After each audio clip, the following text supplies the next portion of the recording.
¿qué tal? ¿Cómo están todos mis queridos amigos, mis queridas amigas? Y perdón, que les hable con esa familiaridad, no, pero es que de verdad llevo meses pensando cómo empezar con mi primer podcast, mi primera incursión al mundo de las redes sociales, más bien al mundo del streaming.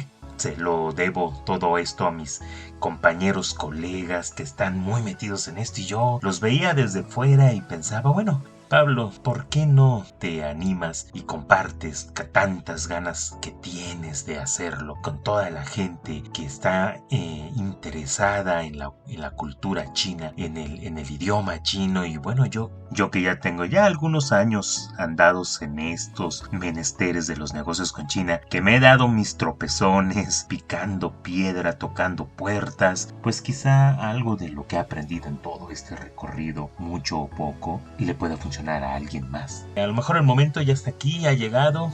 Los chinos dirían más bien, el mejor momento fue ayer y el segundo mejor momento es ahora.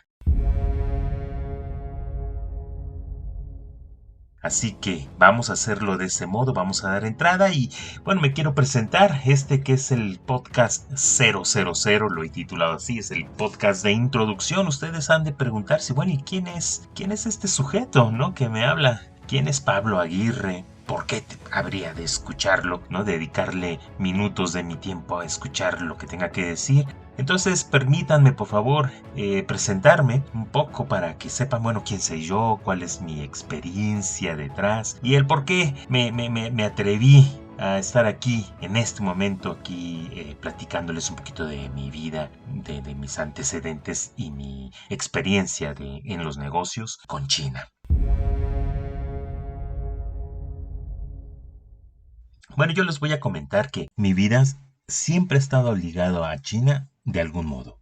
Tengo un poco de ascendencia asiática de parte de mi madre, pero yo soy mexicano, nacido en la ciudad de Chetumal, en el estado de Quintana Roo. Pero de muy pequeño tuve la oportunidad de ir a vivir a Beijing, la capital de la República Popular de China. Les estoy platicando de los mediados de los años 70. Mi papá, que en ese entonces fue designado como agregado militar y aéreo de México en China, el primero de México en China, por cierto, del año 1976 hasta 1978, poco más. Nos tocaron vivir muchas cosas muy interesantes. Yo era un niño en aquel entonces, estaba yo muy chiquito, pero lo suficientemente grande para darme cuenta o tener algunos recuerdos de esa interesantísima experiencia. Nos tocó vivir el declive de los tiempos de Mao Zedong. De hecho, nosotros arribamos al país en abril de 1976 y Mao Zedong fallece en septiembre del mismo año. Así que nos tocó ver toda la hecatombe emocional que significó socialmente hablando, ¿no? Todo el movimiento de la gente, bueno, todo un fenómeno impresionante, impresionante lo que Mao Zedong significaba para el pueblo chino en ese entonces y bueno, tuvimos la oportunidad de vivirlo en carne propia. También nos tocó la experiencia nada agradable de el temblor de Tangshan, que nos sacudió. Nosotros vivíamos en ese entonces en un sexto piso en el distrito de Chaoyang, ahí en Beijing, pero hasta ahí llegó. Y eso que Tangshan es una ciudad que está a 179.7 kilómetros de Beijing, pues hasta ahí lo fuimos a sentir y después de eso trajo consigo 250,000 fallecimientos. La vida se alteró por meses. Yo me acuerdo que tuvimos que tomar clases como en tiendas de campaña durante varios meses posteriores al terremoto. Uno de niño no entiende lo que está pasando. Uno de niño siente como si estuviera de campamento, la verdad. Pero ya después que crecí y he podido investigar sobre lo acontecido en Tangshan, te das cuenta entonces de la magnitud de la desgracia, de lo terrible que fue ese terremoto en Tangshan. Y bueno, les podría platicar muchas otras anécdotas, algunas muy simpáticas,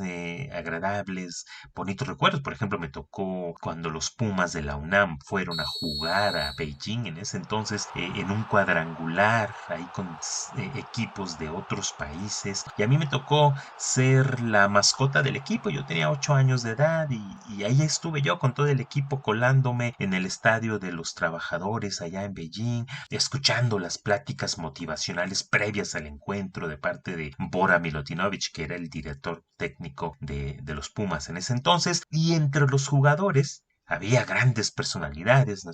Me acuerdo muy bien de el Calaca González, el Pareja López, estaban ahí entre otros jugadores, pero bueno, alguien que con el paso de los años posteriormente se ha convertido en el mejor futbolista internacional que ha dado México en el mundo en toda su historia, y pues estoy hablando de quien entonces era conocido como el Niño de Oro, el mismísimo Hugo Sánchez, que me tomé una foto con ellos, incluyendo a Hugo, en el aeropuerto de Beijing. Ya no sé dónde está esa foto, la tengo muy grabada en mi mente. Yo sé que si no se las muestro no me lo van a creer, pero se los aseguro que sí, sí se tomó esa fotografía. Y bueno, ojalá la encuentre en algún álbum viejo de entonces. Si aparece, les prometo que se las compartiré. Bien, a grandes rasgos, esa fue mi experiencia de niño allí en Beijing. Tengo muchas otras anécdotas muy simpáticas que ya les iré contando en otros podcasts más adelante. Posteriormente regresamos a México. Aquí entré a la secundaria, después a la carrera en el TEC de Monterrey, campus Estado de México. Y en el año 2004 regreso a China con una beca de